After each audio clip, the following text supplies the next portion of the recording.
How good is Elden Ring? Well, here we are, finally at the end of my Souls series.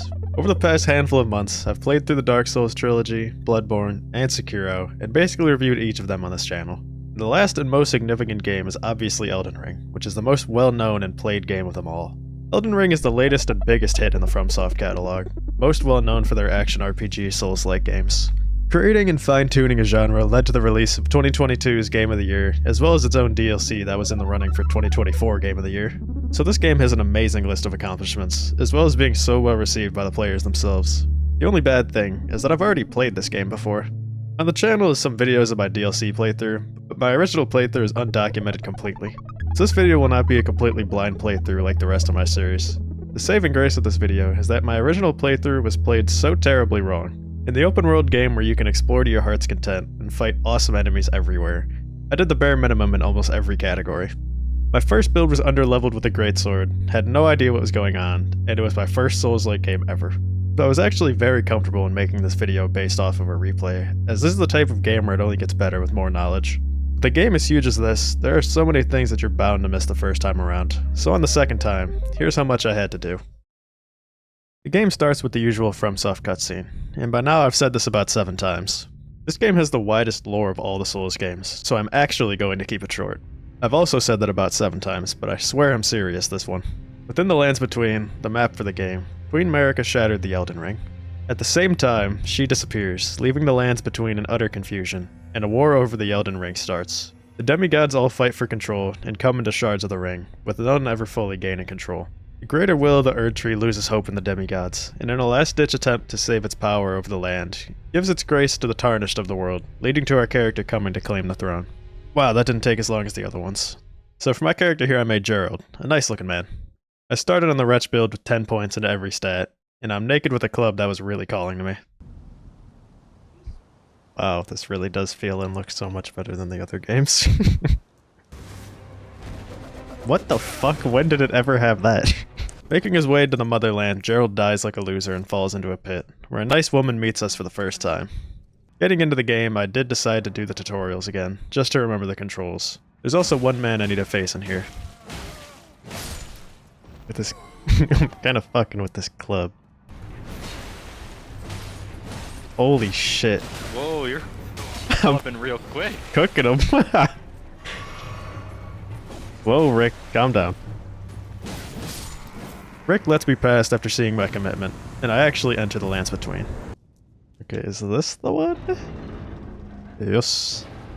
After being away for so long, this game looks and feels so good. The movement feels better, I can jump and run in combat, and the world is the most grand FromSoft has ever created. The first reveal of Limgrave with a giant Erd Tree isn't my favorite reveal in the game, but it sets the scale of the map immediately. Let me fight one of my demons real quick though. How many attempts does it take to kill the tree sentinel? Fuck. Yeah, we can let him. Jesus fucking Christ. That took me way too fucking long. I'll be completely upfront with you, that was one of the hardest challenges in the game for me. Tree Sentinel level 1 is a bit of a demon.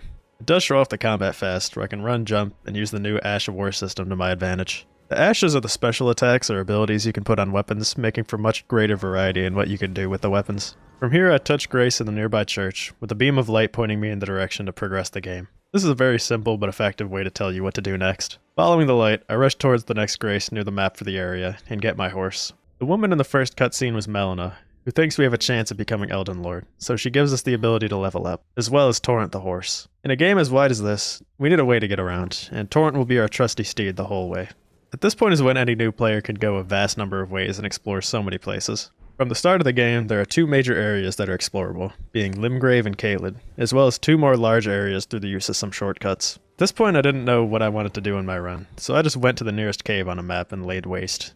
The caves in this game are set up in a more straightforward way, with some diverging paths for loot and a boss at the very end. As for bosses in this game, there are over 200 total, and there are a good chunk in caves and catacombs.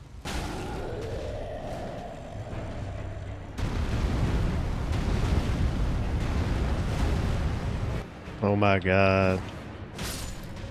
My only plan of action was to get the available maps, as well as upgrade my flask any amount I could. This is something that is nice to know at the start of the game, as in my first playthrough I didn't know where to find the flask upgrades until after I beat the game. I ventured south to the Weeping Peninsula, because the only other time I've been in this area I was very overleveled. I get the map, found in this little symbol before being found, pick up a golden seed, and run to the churches I remembered to get some sacred tears, both upgrading my flasks. Oh my god, I can actually use the Morning Star?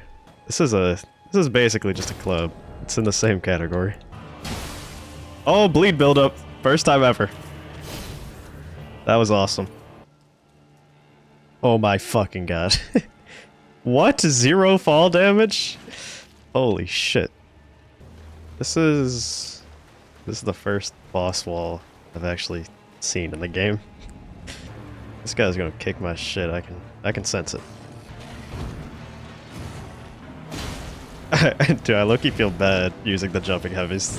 This shit's insane. I'm just beating the fuck out of everything. Jesus, good damage. Oh my god. They had the bleed. Well, that was basically the entire peninsula in like 30 minutes. Learning the true power of bleed, the peninsula castle goes down, and I return to the first church to upgrade my mace. Oh my goodness gracious. I forgot about this interaction. This is okay, they actually did this pretty well. At night here, there's the moon right there. Ranni is a very important character both in-game and in lore, but for this run she can give us a few things. Ranni gives the summoning bell, which allows us to call spirits to help in boss battles. This is one of the most controversial things in the community, but it is another aspect of combat in the game, which is really cool. You get the grace before the first main boss, and end up exploring a little east out of map curiosity. Is that a boat guy? Oh fuck yeah, best boss in the game. Just took out all of the dudes he summoned. Hell yeah. Oh oh, I know this place. Nah, man! It just like... It's awesome. I just fucking shred things. Well, you can tell you're in Caelid because of the subtle red effect in the skies. Oh my god, the round table hold. The round table hold is the main base for the game. But right now I don't have too much use for it, besides upgrading the Morning Star a little bit. Best thing that's ever happened to me. Do I want to be in Caelid at all right now? Probably no. Hell no. No, I don't. Margit. Guy. How does Margit go? This is a pretty fucking badass arena, ain't it? God, I need clothes.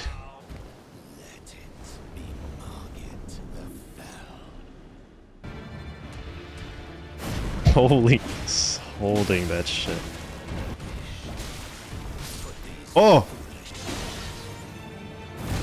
Damn, Margit. Oh, that caught me.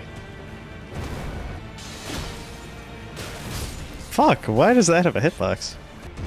Oh my. Oh my. Yo, Margit's a fucking demon. Oh my god, Margit. This guy, yeah, this guy is insane. I don't know whether to call Margit the tutorial boss of the game or the first real challenge, but this is such an amazing boss fight at the start of the game. Margit, the AI Omen, is known for having one of the biggest movesets he can combo in the game, especially for when you fight him. Margit will keep you on your toes the whole fight and can really give beginners a hard time. I love the Margit fight in almost every way. The moveset, arena, the intro cutscene, and the fact that after you win, he lets you know that you haven't killed him. For some important bosses of the playthrough, I went back to fight them some more, and man, does just fighting Margit feel good. I mentioned the massive moveset, but he also swaps between heavy stalls and really quick swings, making for such a learning curve from all the mini-bosses you could fight before him. He does have long openings though, leading to him being pretty balanced for what he is. Once defeated, he drops the talisman pouch, which gives the player an extra talisman slot. Talismans are the same as the rings in the Souls trilogy, except in a game this huge there are many more, leading to much more specifically useful talismans. Margit was blocking the entrance to Stormvale Castle, the connector to the next area. I take my runes and level up a bit, and start the trek to the next boss.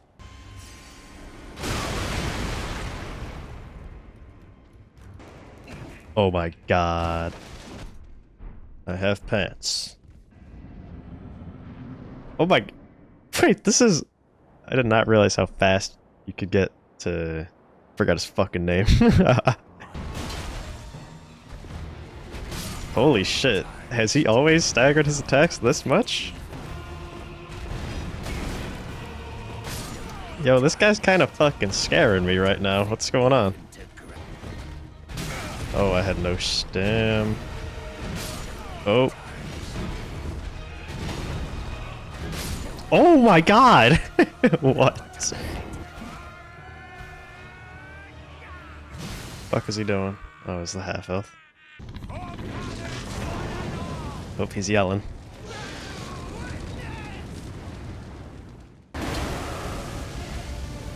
Godric, you're lawnmowering the wrong way, buddy. Ooh, big bleed. And GG.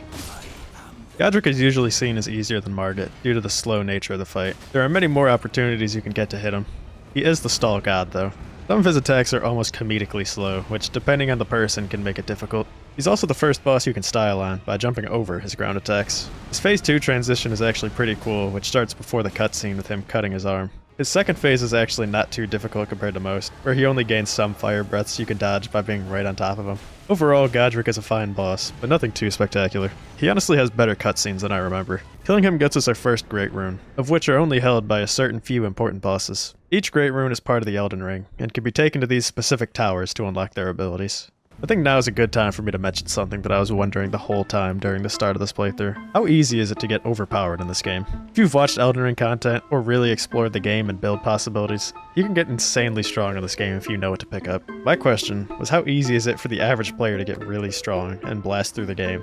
And from how this playthrough went, it was fairly easy to get much stronger than I was on my first playthrough. All I did was explore to get a weapon with bleed, and started farming some caves and bosses nearby. Just from leveling up a little bit compared to what I could, I was blazing down enemies with bleed.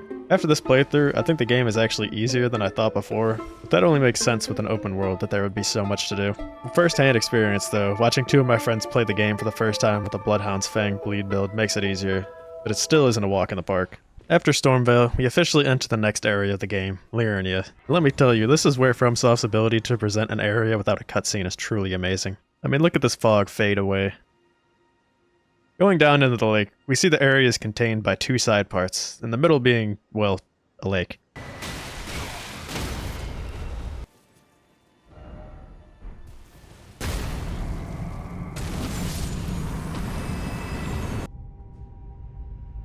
What the fuck? This is just a random entrance to the underground?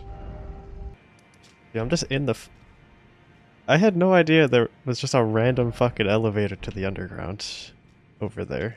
Now I'm just here. I had absolutely no intention of making it to the underground. The underground is a giant area, comprised of a few different sub-areas. For the most part, the underground kinda sucks. Most of the areas are either cramped, feel or look gross, or just don't have much going on.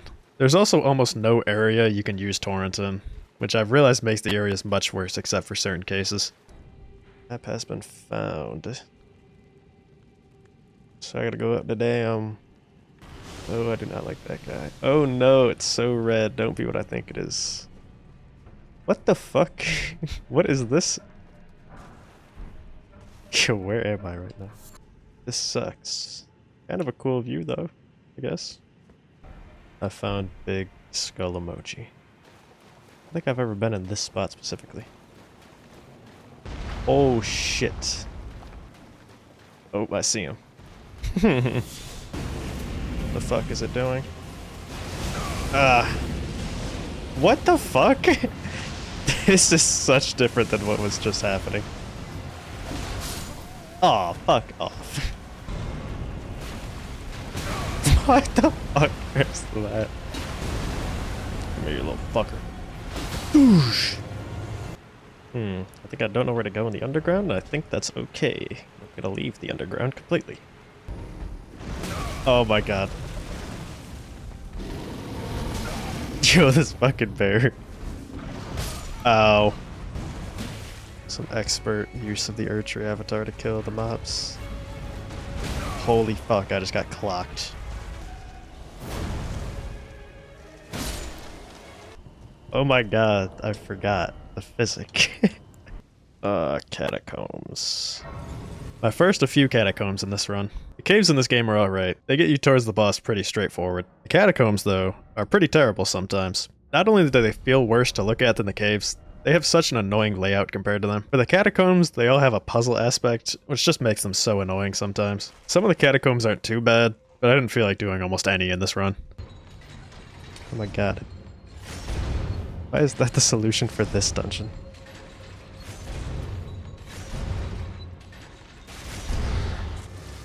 What the fuck?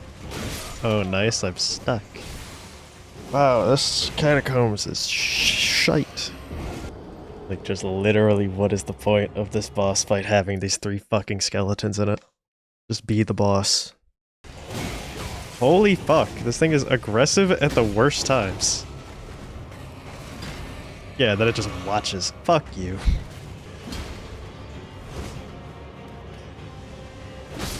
Jesus Christ. Well, it's 1, but I'm terrified. I don't remember what boss this is. Loretta. Here, you fucking bitch. Ow. Whoa, what the fuck? Freestyled ass attack. Just a random attempt to fucking take my life. At the very end. Defeating Loretta gives me access to the Ranni questline, as well as her tower in this corner of the map. I don't do almost any NPC questlines in these games, unless it's for a boss or something else important. In this case, I wanted to get Ranni's ending to the game, as I had already done the regular ending in my first playthrough. Continuing to do everything but the main part of Liurnia, I made my way to the Grand Lift Grace, which will later take me to the next main area. Area am I in? Am I just going all the way up? Fuck am I? I'm so high up. Fucking boss is this? Where am I? This shit is awesome. Oh, it's a fucking... it's one of these things. Oh no, it's got so much health. Holy shit.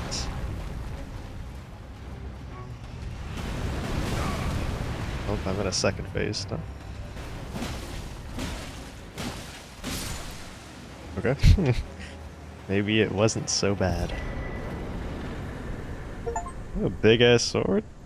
It's an achievement. What the fuck? Just fucking backpathed my way up. Fuck, okay. Yeah, just skipped an entire area. Using my trusty Morning Star and Bleed combo, I take out the Magma Worm, and actually learn for the first time ever that you can just take this path up to Altus Plateau, the next huge area of the game. This was mind-blowing to me at the time, because I knew it was possible to go from the start to Liurnia, but I had no idea that I could keep going to the plateau. I didn't want to explore this area really heavy yet, so all I did was enter this nearby cave for the Grace, and found my outfit for the run. Don't question what happened at the cave, though.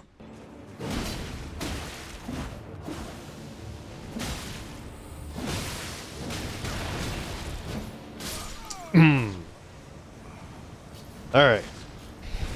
So to do the run back again. I'm not doing this fight. Why'd I give up? You're so fucking terribly designed that it's not even worth it. For the main attraction in Liurnia, the first step is getting into Magic School. For some reason we need to find a key hidden next to a dragon in the middle of the lake, so off I go to find that. Hey, I found it. What? Oh my fucking god.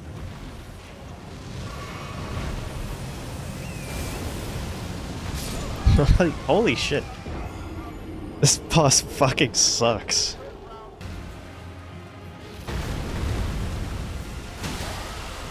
Holy shit. What the dragon?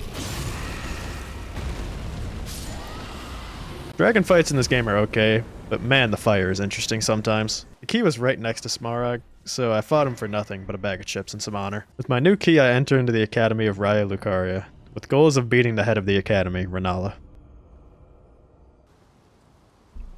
Oh wait, this shit is low-key awesome AF. Is this the dog fight? Holy damage.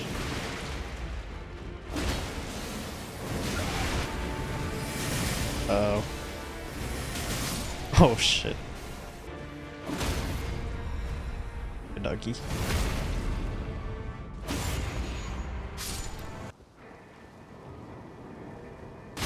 Ow. That just got buried. FJ. Holy shit. Why the fuck did he... Shit! Why did this fucking NPC make it up? Yeah, you back off. I'm in a fucking boss fight. Fuck you.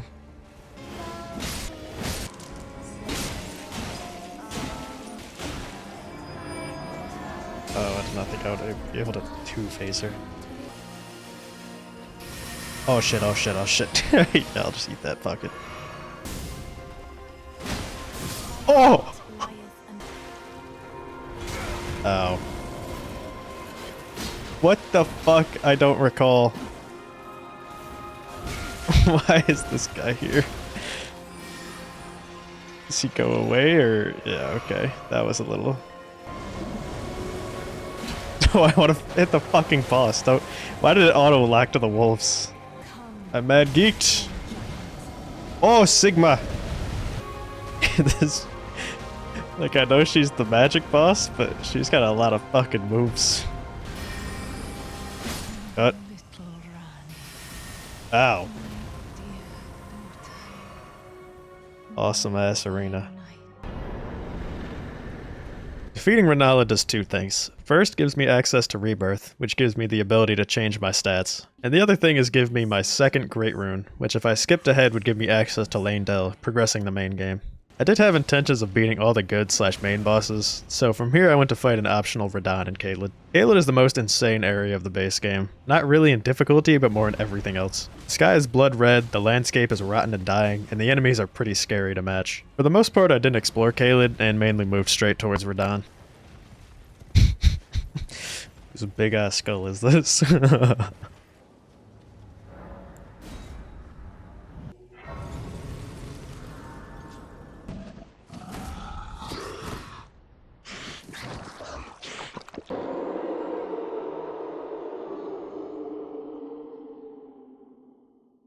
Howling at the sky.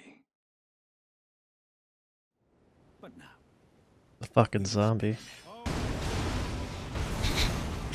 Did not know you could just keep summoning them, that's kind of funny. Oh, he's doing the fucking meteor attack.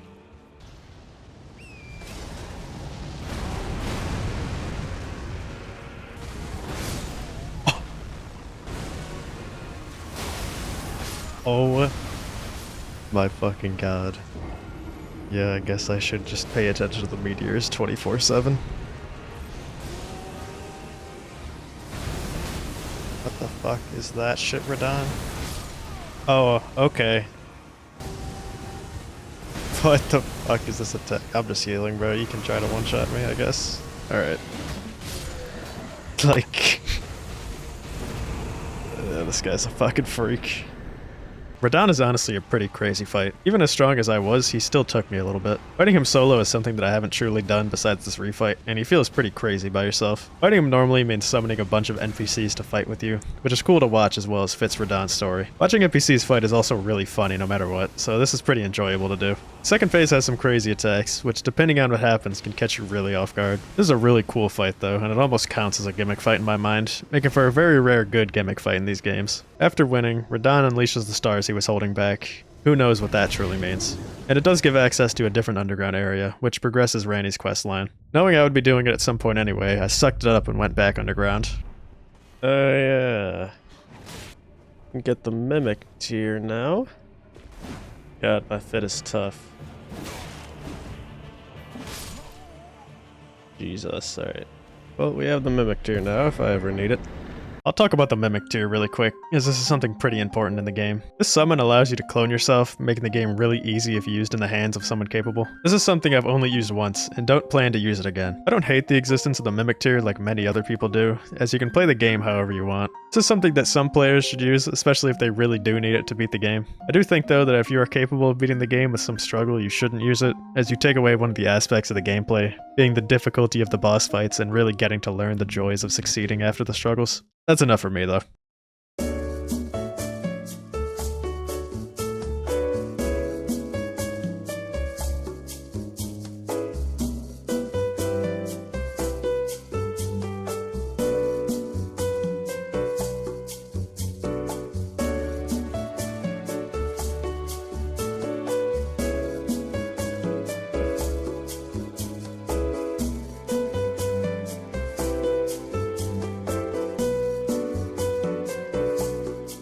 Wow, what a boring area. I didn't remember that I got part of the Ranny quest line completed by picking up the Fingerslayer blade, so I went to progress it some more, which does mean I'm staying in the underground. Ah, I can do that. I'm just doing fucking random shit, I guess, bro. Who cares? Tiny Ranny. Oh! My bad.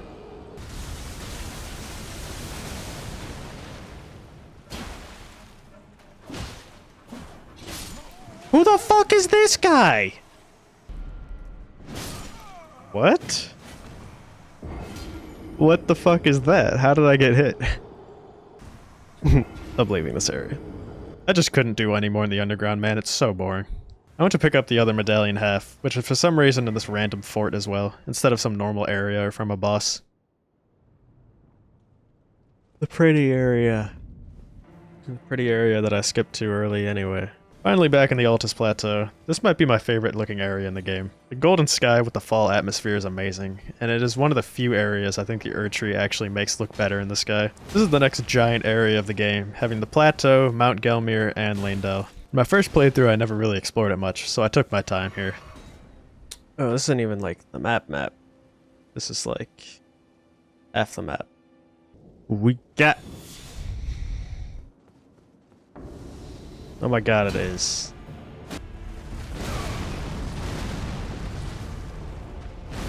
Oh my god, like, what is... Why are we giving him new moves, man? Oh, it just fucking got me. I mean, it makes sense, I guess. You know, he's got a pretty good moveset, honestly. It's just a little too fucking stagger-filled. Let's find some good weapons to unlock. Ah, shit. Okay, that one's on me. I've had my recording paused. I went, up, across this bridge, went down, went up here on top of these cliffs, went up around, got a new weapon, now I'm in Volcano Manor. Okay, we caught up? Alright. Volcano Manor time! Wow, I'm fucking stupid. Like, I just left it paused and forgot to check when I sat back down. Truly not much was missed though, it's a straight line to Volcano Manor. This is a small sub-area, but it does have a great rune boss at the end, so I thought I'd just do it now. Volcano Manor. Oh, I gotta get badass bridge cutscene. I got this new fucking sword. It's quick as dick. And then I put extra bleed on it. So now it's like, I just do so much bleed, it's insane. This is such a different way of playing the video game. Do I want to watch badass bridge cutscene? Yeah, I think I do.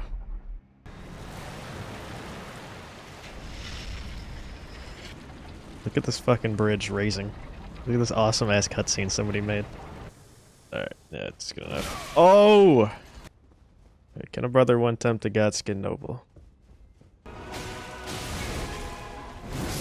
Oh! I got fucking belly bump. Death flamed.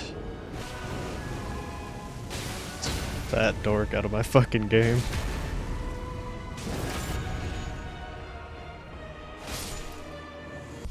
Level 64, which is... I swear I beat base game at like level 80 or some shit. Or like 70. I don't fucking know.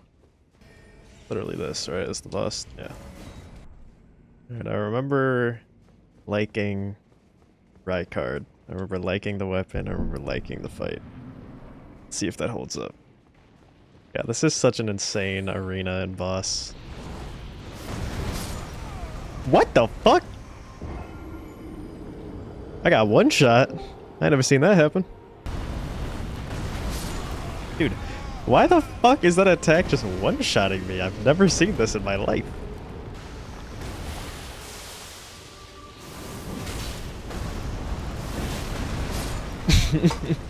What the fuck is wrong with that attack?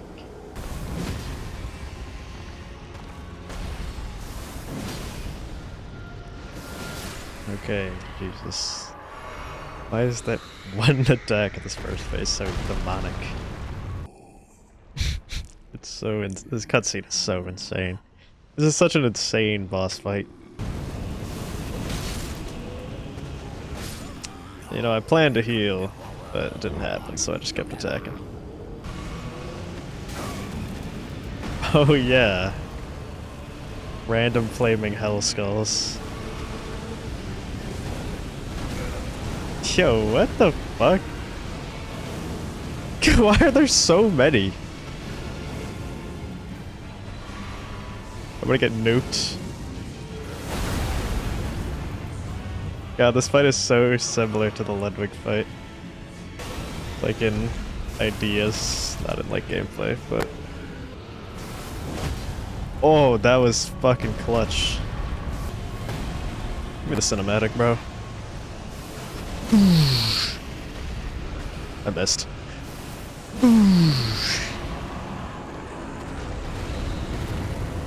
This is such a like awesome, grotesque fight. I just wish his voice acting was slightly better. It's a little too gross. Dude, this shit has always just been so fucking cool. Feels like such a secret boss. Secret boss. Like this cool ass arena, big ass snakes, gimmick weapon. I do really like the Rykard fight. It isn't that good of a boss, but it's so fun to use the weapon, and the arena is the most secret boss feeling thing ever. Garrus, I want you dead so badly. Yes, fuck you. Yeah. I spent some more time exploring the plateau, but most of it wasn't too important, so I went to the outer walls of Leyndell. Oh yeah, this just gives you 2 free... Oh, I might not be able to access the Grace. Never mind. Just get a map and 2 free seeds. That ass. Finger. Rykard's great, wouldn't do anything. Restores health on defeating enemies. It's not the worst. It's not the worst. Oh my god, I got clocked by a fucking catapult. No way, I can fight and market again. Hold it. Hold it. Damn! Oh, I'm fucked. I got stuck in a crater. By Margie. Alright, can I bone the Draconic Tree Sentinel?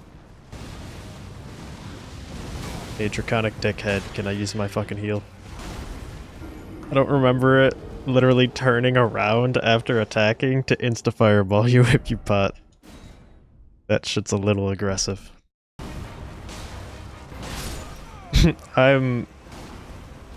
God. I'm so fucking dumb and greedy.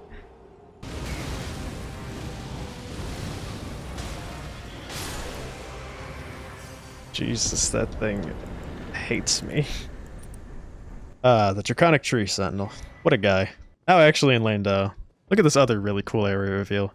Why didn't I fucking look at it? Okay, well here it is. This is a really cool shot of the city. I don't actually like Leyndell all that much. It's just really empty feeling. That is kind of the point of the area, but still it doesn't make it feel any better to explore. Do I truly care to explore Leyndell? Oh, look around. I remember running around a shit ton in this area, but I just don't remember doing anything. Wish I could use my fucking horse. That's why this place low-key sucks. Ah, gold free.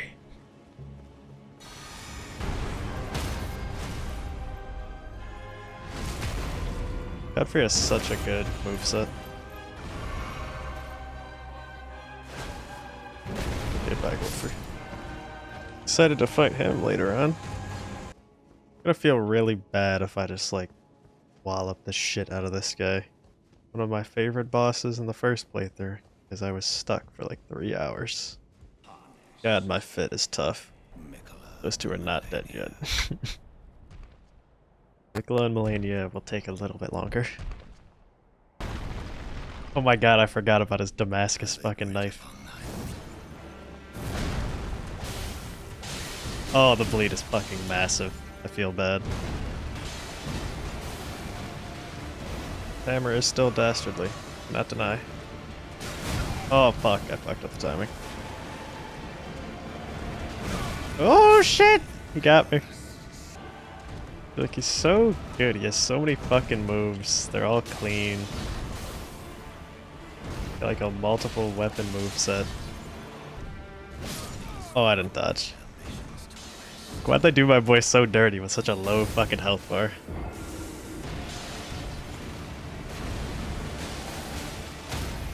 God, what a good boss.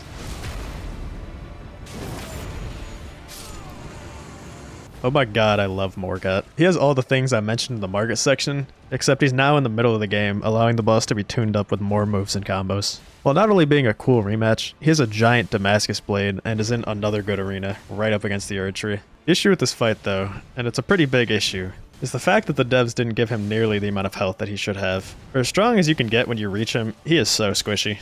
Meaning most people don't even see most of his moves. Unless you get to him really underleveled by playing the game terribly like I did the first time, you will never see this boss as a threat. Which is really sad because he's a really thorough boss. You saw how fast he went down with my bleed weapon. Killing Morgat gets you the next step in progression, which is the next grand lift to burn the branches stopping you from fighting the final boss within the Erdtree. Going towards the lift also gets you right to the tower you can awaken Morgat's Great Rune, which is also probably the most useful in the game, so I did that real quick. Oh my god, no.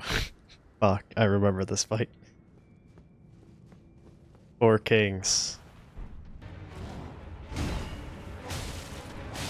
Wow, this is really disorienting.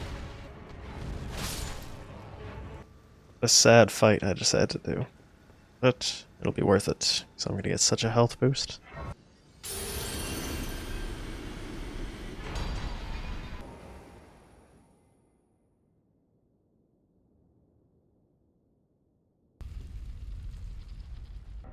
The land of giants. Mountaintops is the main snow area of the game, and is another area I really like seeing the Erdtree in the skyline of. For the most part, there isn't too many things in the mountaintops I felt like doing, so I just moved towards the fire giant pretty fast. Oh yeah, here we go. I feel obligated to fight this thing. Oh, it has so much health, maybe it's not worth it. I just rolled off a fucking cliff? I'm good. Wow, those hit hard as fuck. Well, that's the best attempt I'm giving it. Why is there a fucking Erdtree avatar here? Why is there a clone? Has this always been a move it's had? Oh, I'm just now learning you can swing on the left side of the horse. Oh my god, has there always been a Grace right here? What? Blowing my fucking mind. There he is. Come here, you little shit.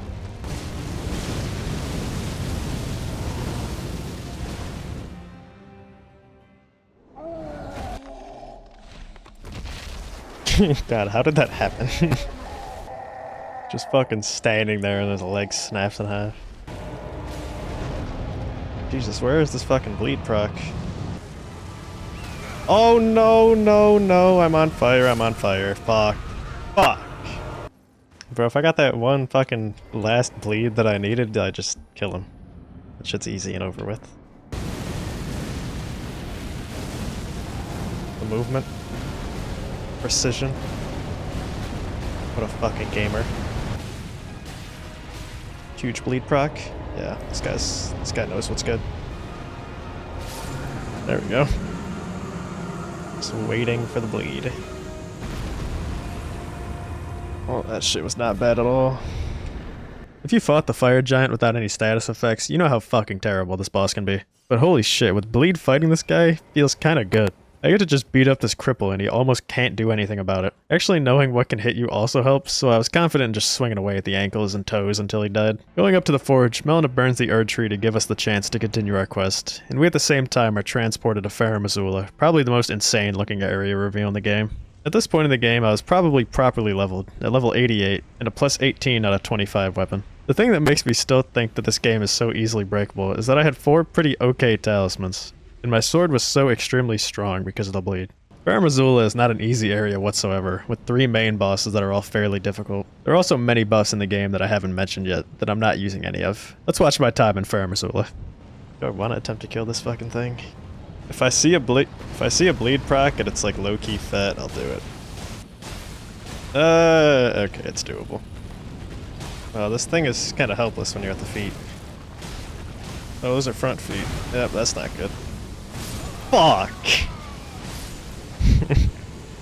I just fucking run through it. Ancient Dragon? Really? Shit, so I'm a baller. You know, I just have bleed.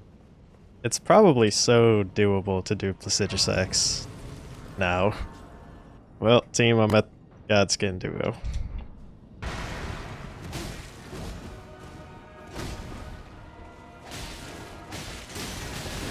And I'm dead. Okay, so from this point on, I forgot to record my audio. My bad again. So let's make this portion a nice little montage.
Okay, well, my audio is back now.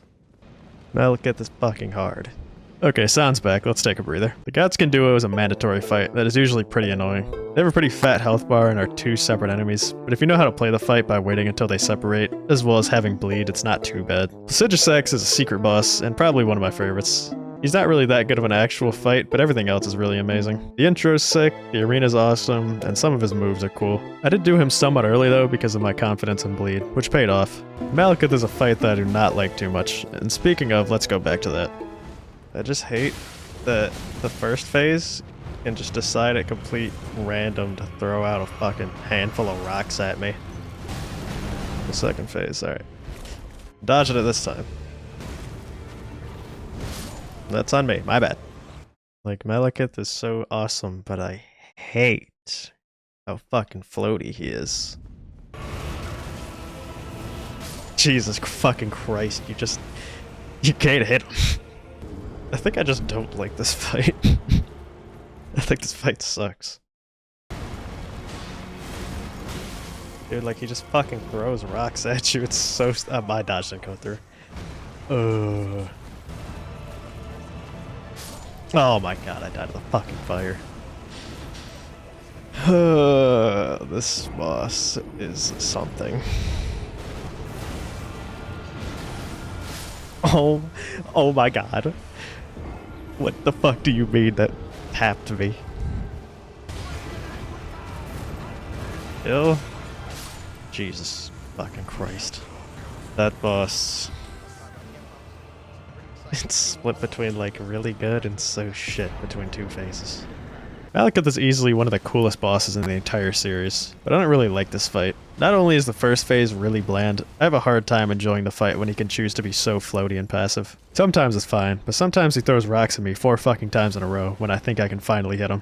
The second phase is really fun if you can get in the zone, but can sometimes just confuse you and two-shot you pretty fast. After generally figuring out second phase, it's fun, while also being really cool to dodge these slashes everywhere. The first phase just brings this fight down so much for me. Killing Malekith unleashes the death rune upon the lands between, meaning that we can now actually kill the gods we intend to in the Erdtree. This also transports us back to Leyndell, which is now completely covered in ash. With now even less to do in Leyndell, I officially explore the sewers for the first time, because I didn't feel like doing it the first time through.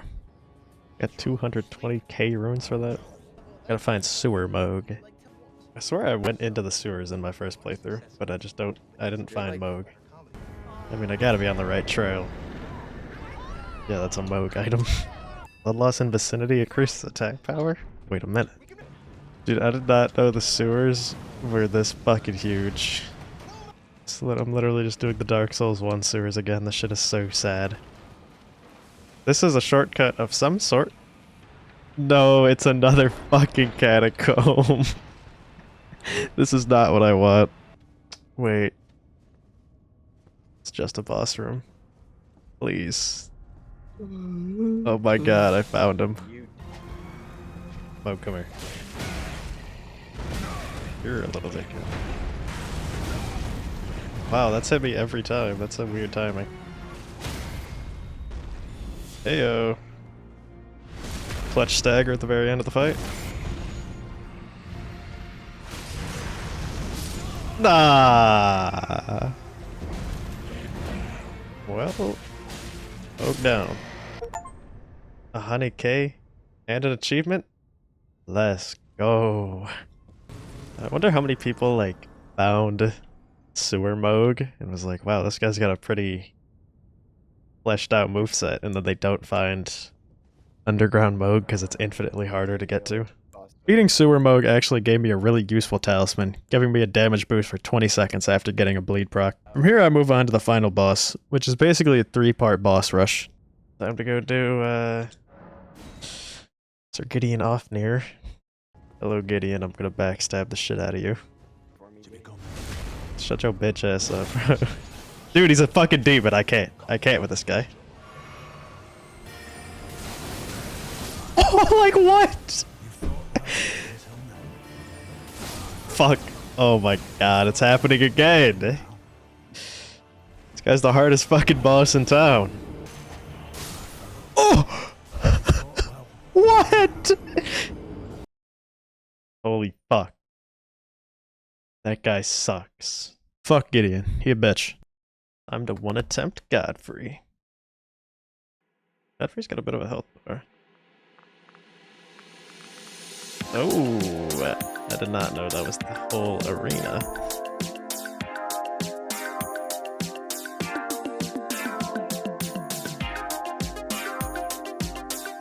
There it is. Oralu. Oh yeah. Yeah, I fucked that up so heavy.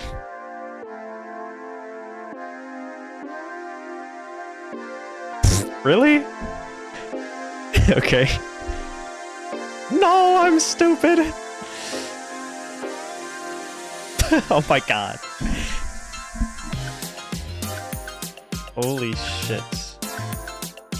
I do not remember this guy's moveset at all. Holy fuck. Shit. I just dodged into it. Why is it so slow? Why does he slow motion fucking lunge at me? Wait, the physic. No! Oh my god.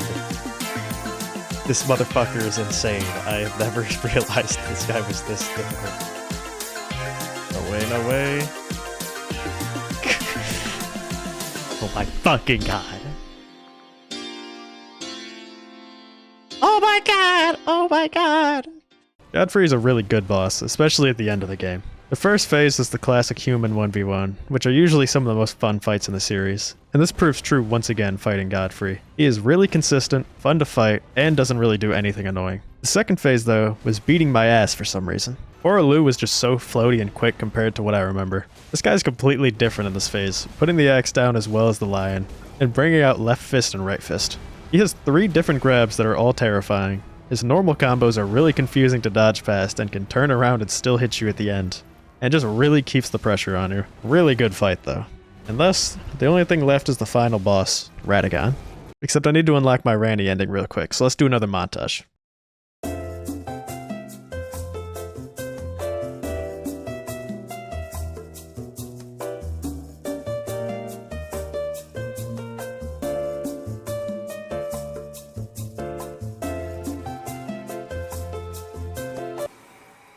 Well, my ending is unlocked and ready to go. Okay, final boss. Off to Radagon and the Elden Beast. I wonder if this will also take me like a full hour. Like, I wonder if this will take longer than Godfrey. I mean, that shit took me forever. That fucking Elden Beast is terrible. But I get a horse now. It's so weird that this, like, literally is Verica. Like, I always kind of think of it as, like, Verica's gone from the story. That's her. I want to say I generally remember Radagon's moveset. I swear I had the timing. Whoa, a fucking stagger? I feel like I never saw that. Oh yeah, I remember the fucking teleports. The teleports were fucking crazy. Did I get like another stagger or something? Oh shit, okay, thanks. Alright,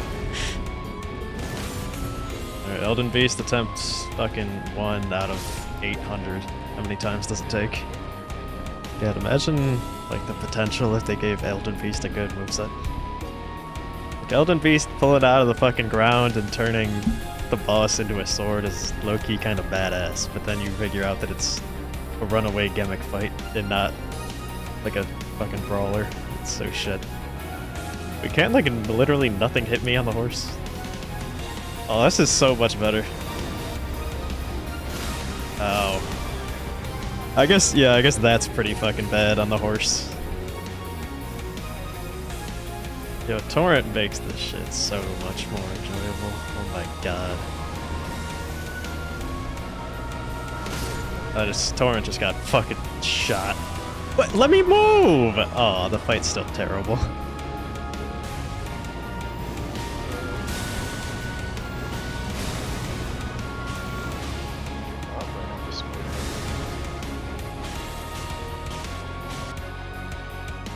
How the fuck did that make sense? Damn, Torrent, what happened?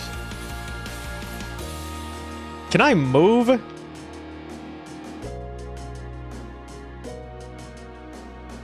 Fuck, I couldn't even get off.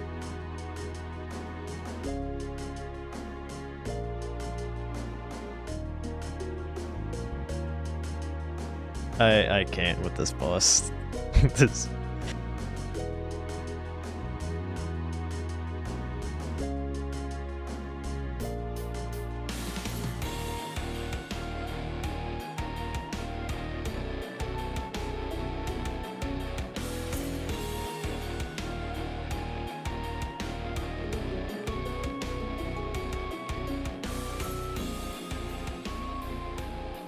I don't even feel joy.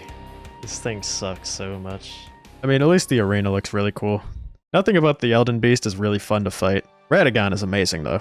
I take my win, summon Ranny, and usher in the Age of Stars. I'm not really gonna touch on the endings, but there are 3 main endings, and then 1 ending with 2 sub-endings kinda. Nothing I want to talk about though, so let's continue on. After the final boss, there are still the extras of base game and the DLC, and the first important thing is Melania, the first hardest boss of Elden Ring. It does take a while to get to Melania though, which starts with getting to the second snow area.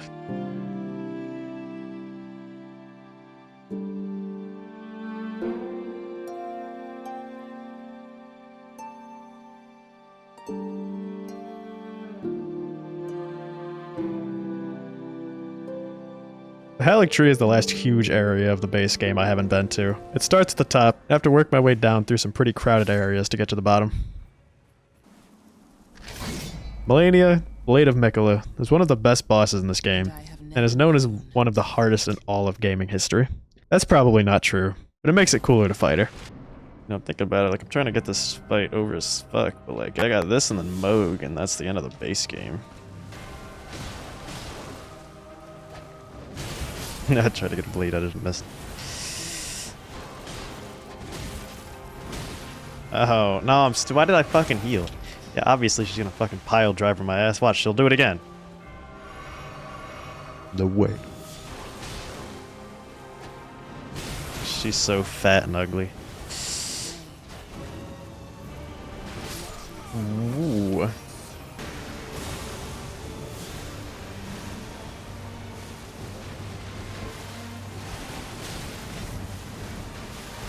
Ooh, it caught me. It's okay, it caught me, but I'm okay with it, because it's the single attack I don't know how to dodge. I almost had it.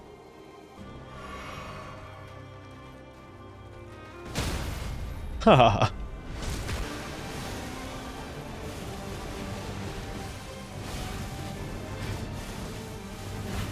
Hey. Little drink, but I dodged it. Do a waterfowl? Beast?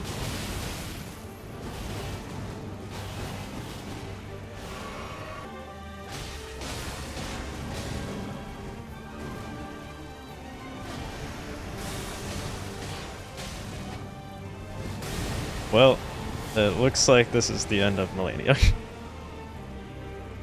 She stalled the fuck out of it with that.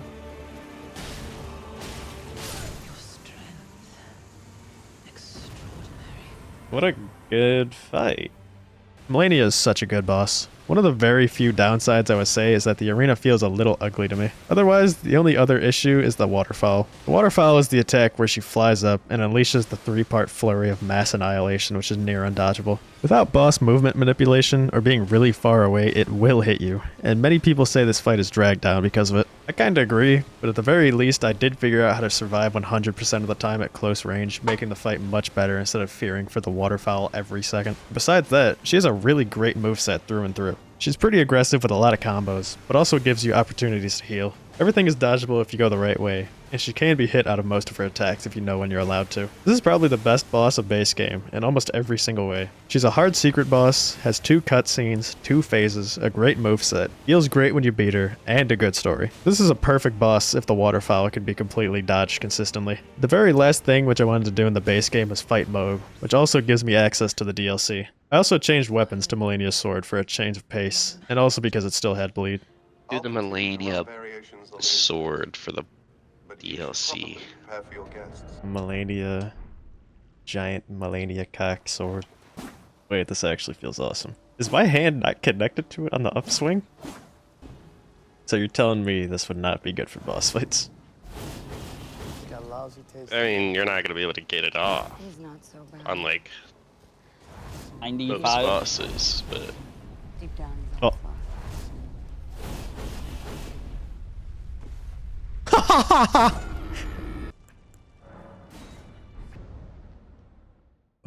Moog Loki got that shit on. Oh yeah, that's a good. This might kill Loki. No, good. Oh yeah, you get some mad health back. Wow, I'm too over-leveled for Moog. That's funny. Sorry, Moog. Before entering the DLC, I went around to max out my flasks and enter the best DLC in the Souls series. This DLC, let me tell you, still feels like a completely different game to me. Instead of a cutscene to enter the DLC, you're met with another FromSoft area reveal, and this one is really amazing. Instead of the giant glowing tree in the sky that's been there the whole game, there is a shadow tree over this foggy land, all while there are some dramatic curtains hanging over the sky. I do very much like the map and feel of the DLC, especially for something genius that FromSoft implemented. Instead of the DLC being scaled off of regular levels, meaning that you could enter the DLC either being under or over leveled the second you arrive, they added a secondary leveling system. By exploring the map and finding scatter tree fragments, you can level up your blessing level, which buffs your resistances and damage as a whole. This system is so great in allowing you to do the DLC at any time you want, and having the same experience only dependent on how much you feel like exploring. And exploring I had in mind. So the second I entered the DLC, I went straight to every area I could remember and gathered the fragments.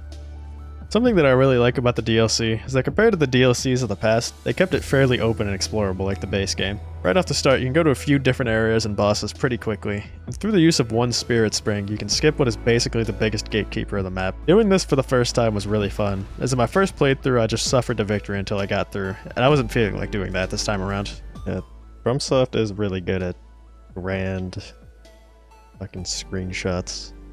Away from me.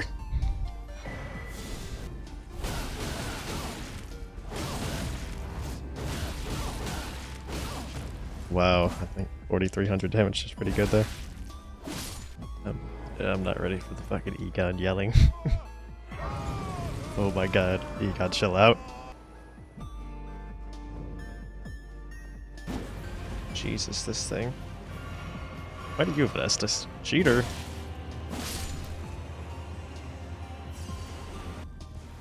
Boom. Dragon area. Awesome sauce.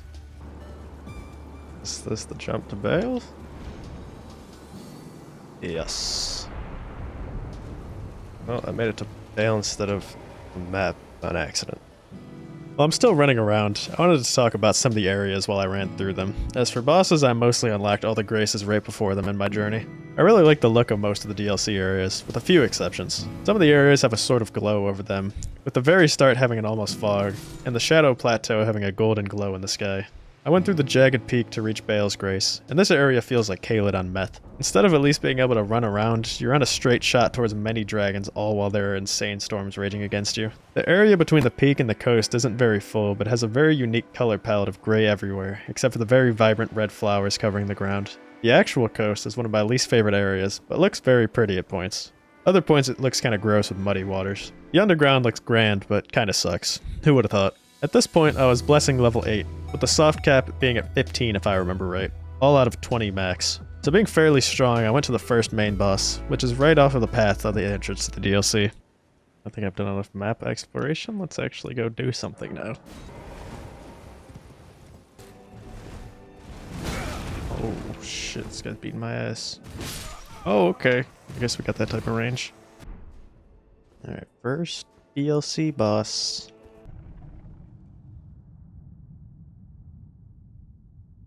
Got this thing in a banger OST. Never really got this thing moveset down, so this might be tough. Lightning power up, maybe? Take a stagger, fuck it. Oh, huge damage. I mean, this thing is just doing a lot, but I have more health and damage than it does.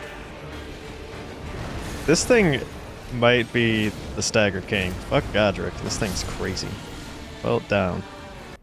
And I, yet again, will never fight that boss where it will be an immense struggle. I'll be honest with you, the only 2 times I've ever fought the Lion is when I was blessing leveled up, so I've never really spent a lot of time in this fight. It is a pretty unique boss though, so I do like him. After the Lion, I go to fight R'Lana, the usual map gatekeeper in the castle I went around. In one attempting the Lion makes me feel like I might have went a little overkill with the fragment levels, but who cares? Blessing level 9. I think in my first DLC playthrough, when I got to Radahn, I was at 10. Getting Melanian. No!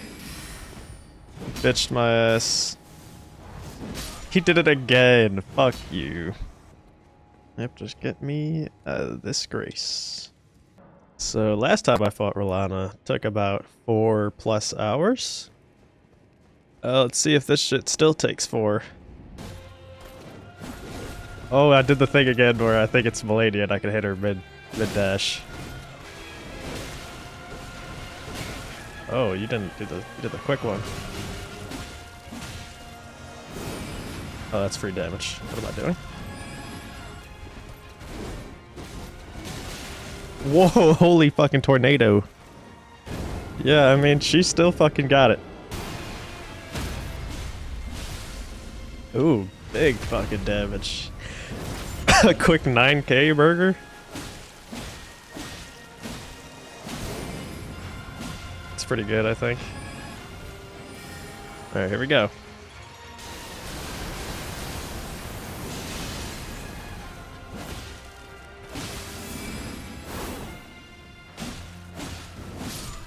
Okay, bye, Rolanda. What a great boss. I think I over-leveled a little bit too much because I'm kind of going a little too fast.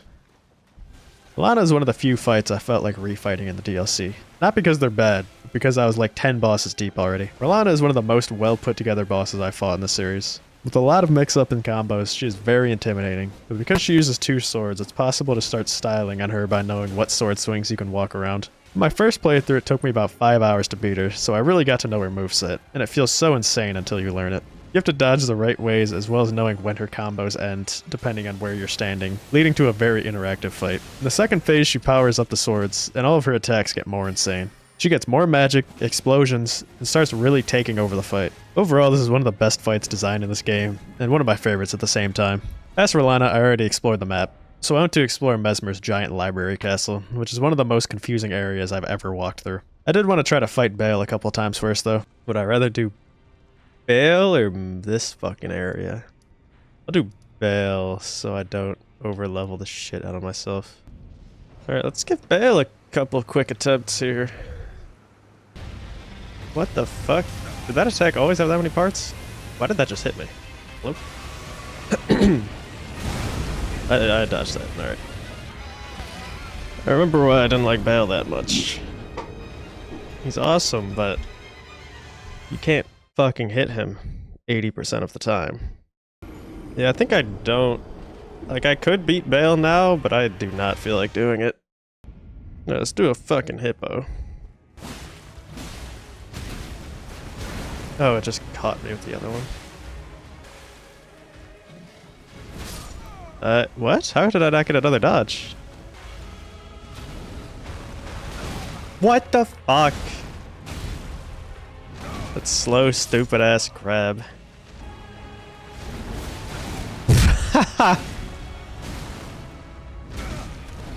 I'm just auto-healing and hoping for the best. Fucking die. You are kidding me. You are fucking kidding me. I am so far behind that hitbox. That shit does not connect. How is this thing taking so much longer than Rolana? Jesus Christ. I don't know why that thing is such a fucking freak. Something about that fucking hippo, man.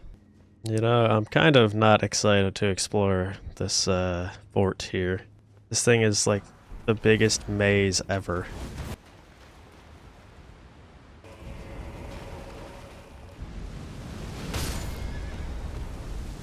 Something's happening to me right now. That's cool. Yeah, I'll just do the run back again. Who cares? 2 feet away from this grace. Oh, here it is. This awesome library of vast confusion. Best part of the DLC? Let's go. I'm cutting out almost all of it, but I spent a good hour exploring the library that I've already been in before. Keep that in mind, because there are multiple different doors you have to find that lead to other areas of the map. The first one I went to actually do is fight Commander Gaius, and I'll let the fight speak for itself. Alright, I'm locking in. Damn it. Pull out the real build, the light roll. Just misses. Fuck off.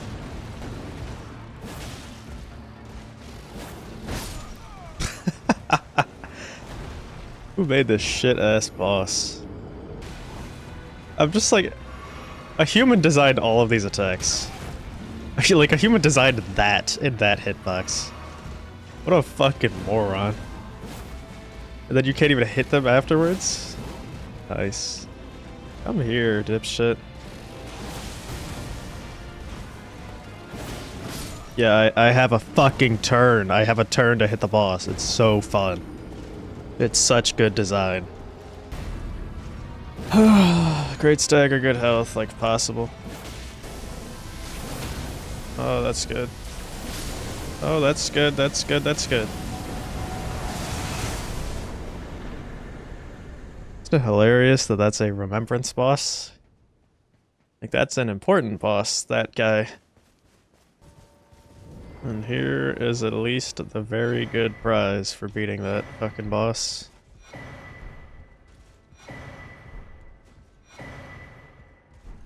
phenomenal. He wouldn't even be bad if it wasn't for the charge. Beating Gaius gives you a nice 5 fragment reward, and I go to the hidden side area to do the Fingers quest, unlocking another boss. The fuck is this doodad? Ah, fuck no. Keep fuck off. God damn it. What the fuck is the point? It's just missing. Sounding right now, apparently. Oh my god, it's so pointless. Oh, wait, clutch. Sounding. Alright, let's go back to this place. Cathedral of Manus Metir.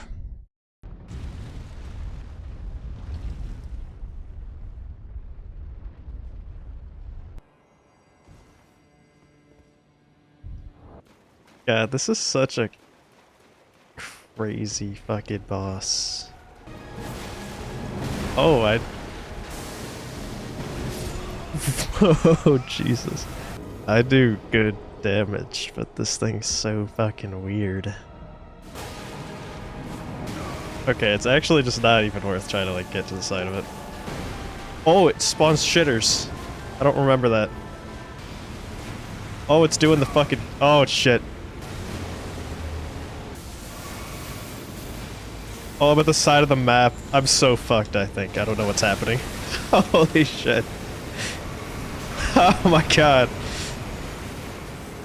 I'm just healing. It's gonna hit me on the way back. I'm terrified. Huge damage. What is this shit? Oh my god, wait, I remember. Fuck. Get these fucking fingers off of me. Well, no heals, I'm locked in.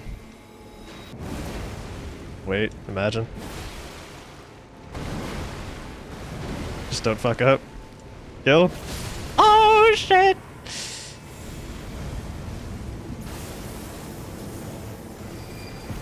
God, what a crazy, weird ass fucking thing.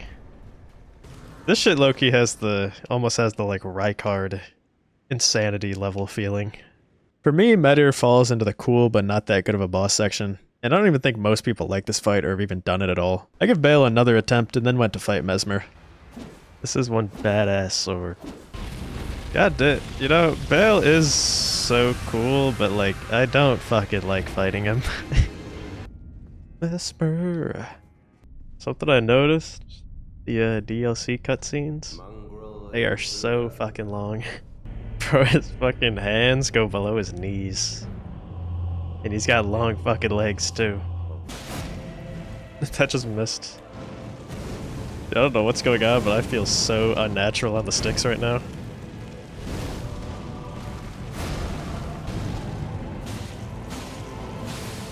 Second phase, and I gotta bleed, I think. It's pretty good. Yeah, I'm pretty sure I gotta bleed before second phase started, so his health might be... yeah. Oh my god! Oh, he's snaking everywhere. Oh no, that's not good. Never mind, he just missed. I mean... Okay, bye Mesmer. I had to dodge 3 snakes. I mean... Dude, I swear to god, playing this game like a normal human, this shit is easy as fuck. Like, running around exploring, getting a normal weapon, using bleed, all that shit, like, nothing stands a chance. Mesmer went down in one attempt due to my blessing level, bleed, and fighting him for hours already in my lifetime. This is another contender for best fight in the game, and most people's favorite from the DLC. He has 2 good cutscenes, a good arena, and such a fluid fight. Once you learn the moves, it all piles together so well, and are really close to perfect back and forth. Second phase, he gains the Abyssal Serpent's attacks, which can really take over the fight if you can't tell which attack has follow-ups. These snakes were beating my ass in the refight, so they are still scary after fighting Mesmer multiple times. This is an amazing fight though, and comes in second for my favorite fight of the DLC. After Mesmer, I go really quickly through the underground area at the coast, just to get another boss down. Do I want to do this thing, or do I just want to fucking run it down mid? I'll do this fucking thing. God, I hate this boss. I hate this boss in this area. Alright, here's my fucking least favorite fight, besides Gaius. What kind of turn radius is that? The horse still comes up? Oh, fuck no. I thought I was good. That hit me? Oh, no. Fuck. God, I don't want to fight this thing. This thing sucks so much. That ain't even second phase. It's just a motherfucker. Oh, there you go. Alright, I don't remember how this shit works.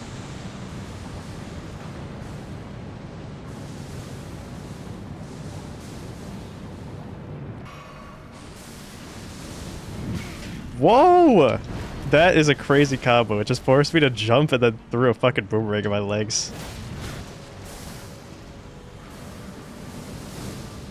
That, in all honesty, that's a good attack. The fire, like, forming a ring behind you, so you have to unlock the camera to see what's happening. You can get hits in there? Oh, that's a cool attack opening I did not know existed. Okay, well, that didn't take me 4 hours. The Putrescent Knight can be really annoying with his timings, as well as the way he almost fakes doing so many attacks with the way he holds his weapon.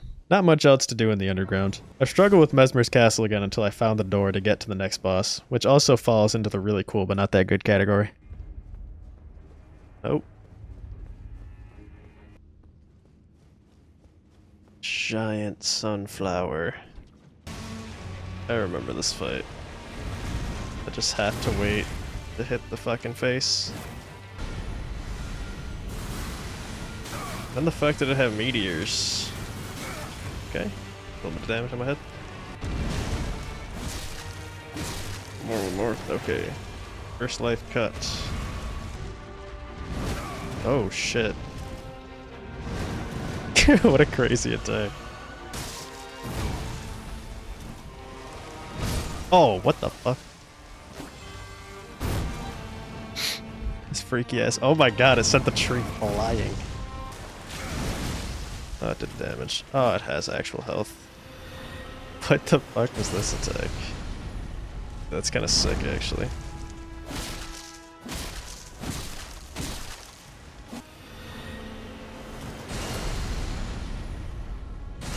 Oh, whoa. What the fuck? It almost caught my ass off guard with the triple bomber. The Sunflower secretly has one of the best arenas, with the Shadow Tree really close in the background.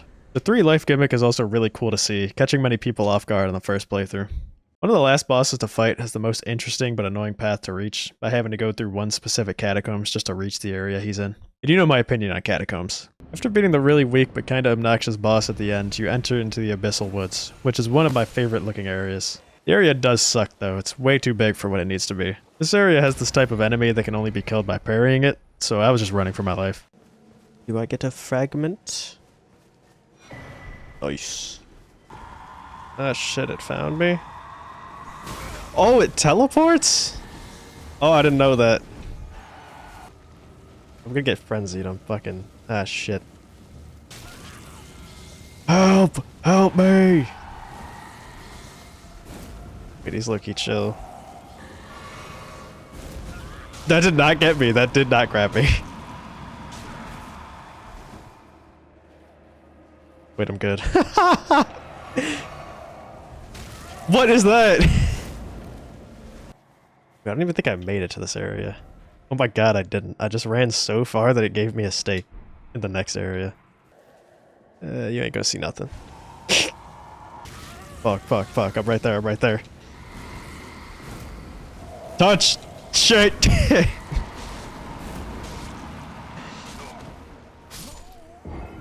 Fuck you.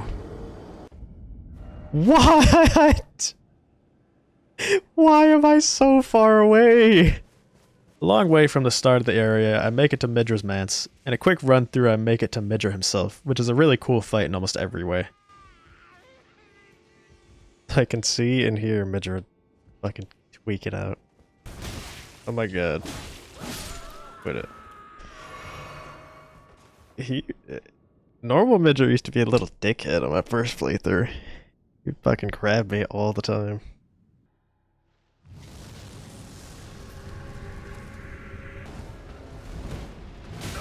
Oh, he does a lot of damage. I'm dead. Shit. Oh, yep, I remember that. Right as he did it. Ow. Got my ass. Holy shit, Midra is fucking just on top of me. You can bleed him. Oh shit. I just did a quick 13k to him. How do I dodge second phase? I gotta remember. That's not as simple. I remember I had to like time a run. Oh, okay. God, bleed is so crazy. Like, I'm not even using the Giga Bleed that I was using before. Midra is awesome. He has the Frenzied Flame, slow but strong floaty attacks, explosions, madness, this badass weapon. A really good fight for how out of the way you need to go to reach him. The only things left for me to do is the path to the final boss, and Bale, who I'm keeping in the back pocket of the objectives. The next area past Mesmer's Keep is the Ancient Ruins, which is another area that looks amazing but has some annoyances to it. This area is the most normal thing in the DLC, with some very pleasant plant life. The only thing that makes this area annoying is that for some reason it's another maze area, with this underground tunnel system that just confuses the fuck out of me. Eventually though you reach Romina, the next mainline boss after Mesmer. Okay, I hate this area so much.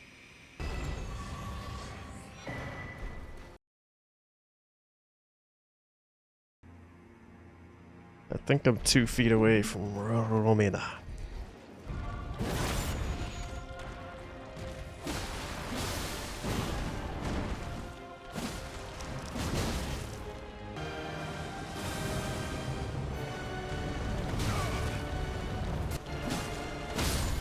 Romina down, alright.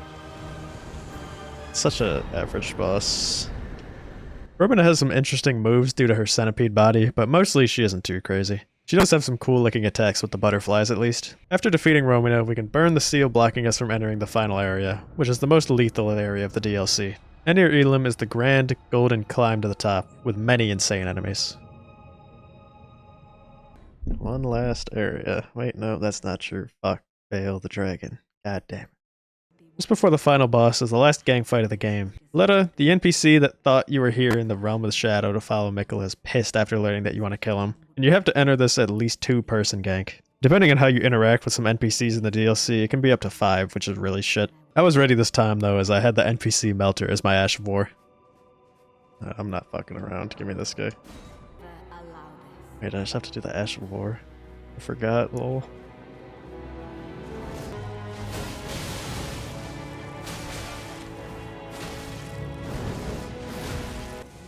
What's my boy doing versus Letta? Yeah, he's kind of killing it. Alright, that is much easier and faster than the first playthrough.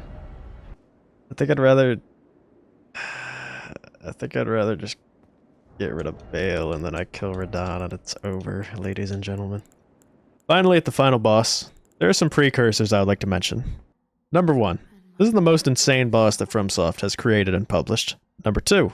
This boss is Radahn again for some reason, which is kind of cool. Number 3. Most people hate this boss, but I really like it. I'll talk about that later. Let's fight Bale first, though. Gonna fight this fucking thing. So Radahn, at least, like, I'm pretty sure I remember just about every attack. This fucking thing, like, I'm just kind of swinging and hoping. This is gonna be a fun time. Wow, I suck. Hello. Hi. Who knows, man? I should probably get a mana pot. Okay. I got this. Yeah, we're good. What a badass. Is that a nuke? Okay. Just drop that shit on my forehead. Holy! Has he always been like this? I can't even tell what's happening. I'm getting nuked again.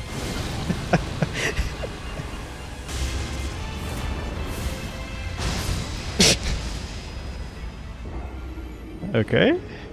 I mean, maybe this won't take too long, I guess. That just, like, Sometimes he gets into a couple of combo attacks where you just can't fucking see what's happening the whole time. Don't do the follow-up. You're such a piece of shit. Like, why did they give him a not guaranteed follow-up for that attack specifically? What is he doing? What the fuck was that? When do I attack? What is it possibly my turn?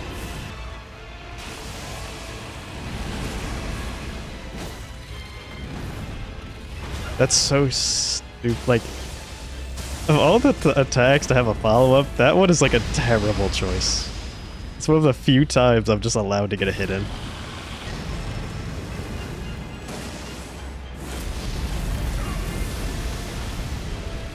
I'm alive. You are one dickhead. Do you know that? Why is it not in the code to like, okay, if he does giant area nuke, he cannot combo by dropping onto your head and do a giant area nuke? Like, why is that not in there somewhere? Can I please attack the giant dragon? Why is the giant war-torn dragon moving this much? Somebody, I got 6 fucking flasks, I'm ready.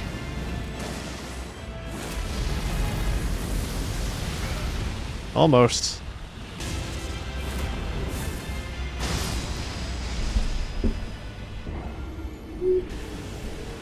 I don't even have anything. I don't even have anything to say, bro.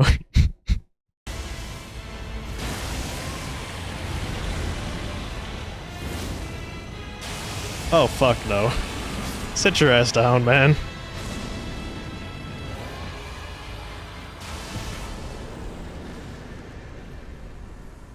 He's too fucking cool for how shit he is. That pisses me off. Like, they just made it they made it inconsistent. Like, you could just have his attacks be crazy, but then, like, guaranteed hit. The only combo you need for a fucking dragon fight. Bale was much more annoying than I remember. He has the possible combo continuations like Margit, except he's a giant fucking dragon you can't hit most of the time, so it's just really annoying. Falls in the bag of really cool but not that good. Okay, now let's fight Radahn.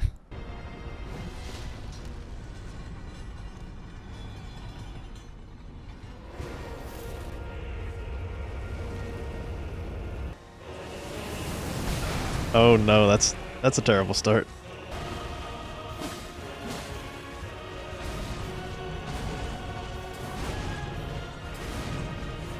Oh, that one's on me.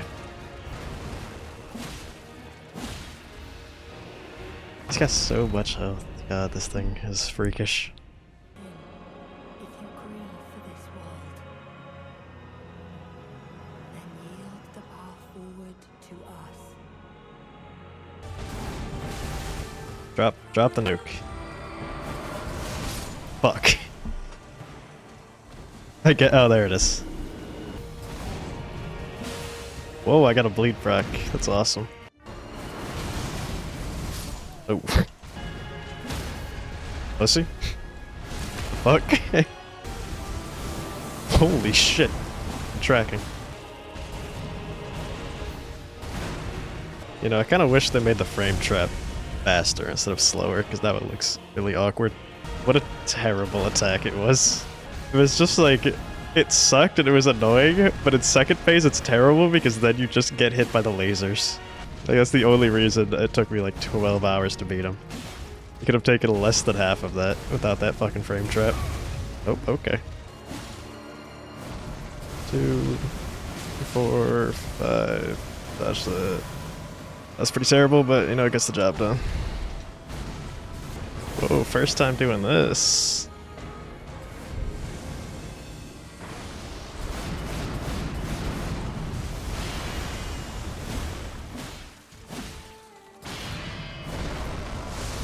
What an attack.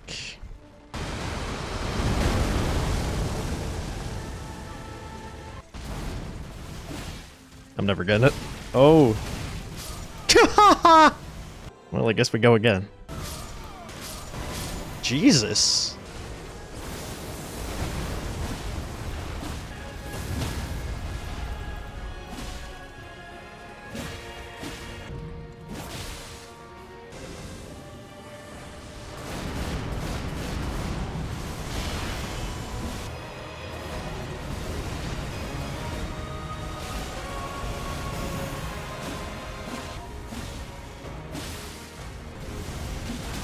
Oh, we're doing follow-ups. You don't hit that. Fuck. That's okay. I'm completely okay with this. So then you do your giant meteor nuke, and then I kill you. Alright, get out of here. Scram.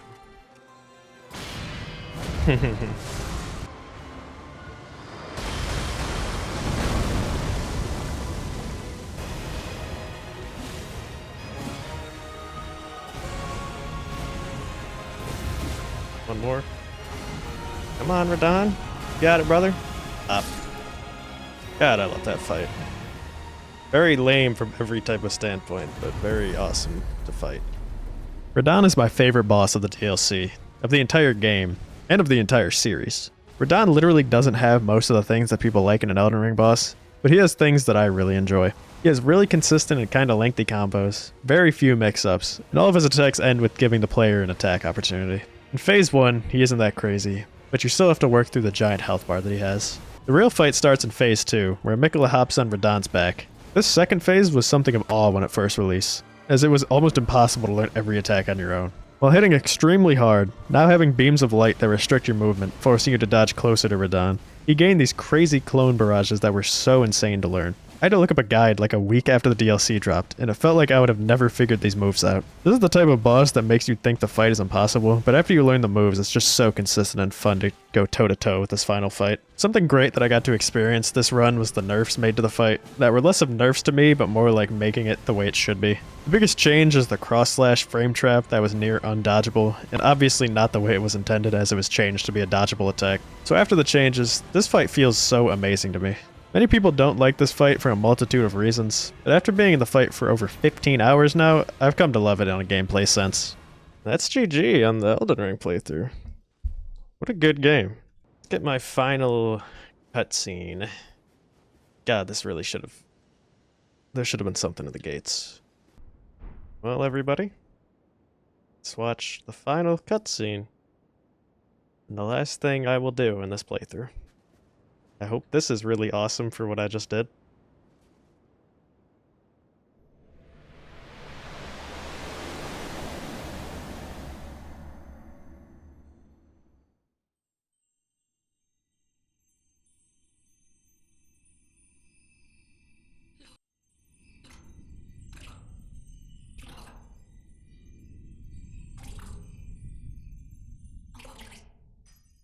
Wow, what a boring fucking cutscene. Let's put the hat on Gerald, though.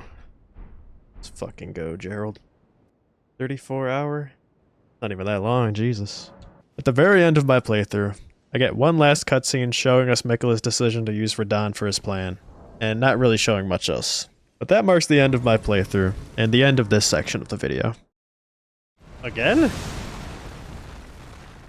Yeah, I'm eating this shit to the dome. I'm ready.